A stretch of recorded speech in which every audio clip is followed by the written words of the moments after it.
100 minggacha bo'lgan xonadonlarni ko'pchilik so'rayotgandi menda. Hop, Toshkent tumani yangi 16 yilligiga kelganmiz. Bunyodkor mahallaga 2.6 sotuvlik xonadonimiz, mana shu xonadonimizni sotuvga chiqyapti.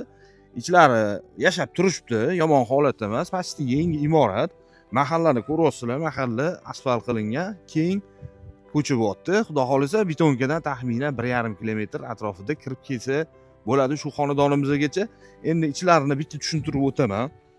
Hop, mashina qo'yishga joy bor. Yo'lga kirganingizda bitta mashina qo'yib qo'yasiz. Bu yoq tarafga kalavat qo'yib qo'yasiz yoki bitta mana shu gazgini bundoq qurib olsangiz, oshxonani bu yoqqa ko'chirib yuborib, ichkarida shunda 5 ta xona bo'lib qoladi. Bitta, ikkita, 3 ta, 4 ta, 5 ta xonasi bor. Bitta katta zallari bor. Endi xonalarni videoda ko'rasizlar, xudo xolisa. Mana orqa tarafda yana qo'shimcha sahvat joylari ham bor.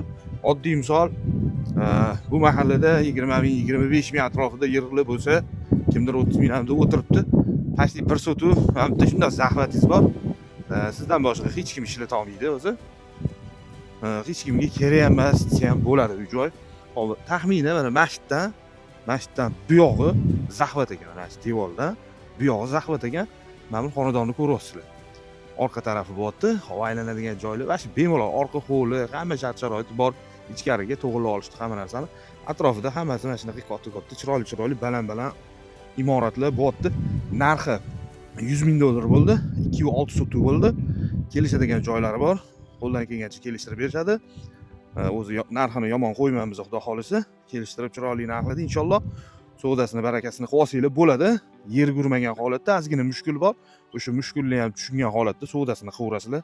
Sog' bo'linglar, salomat bo'linglar. Shu mahalladan joy qidirib yurgan aka ukalarga jo'natib qo'yinglar bu videoni.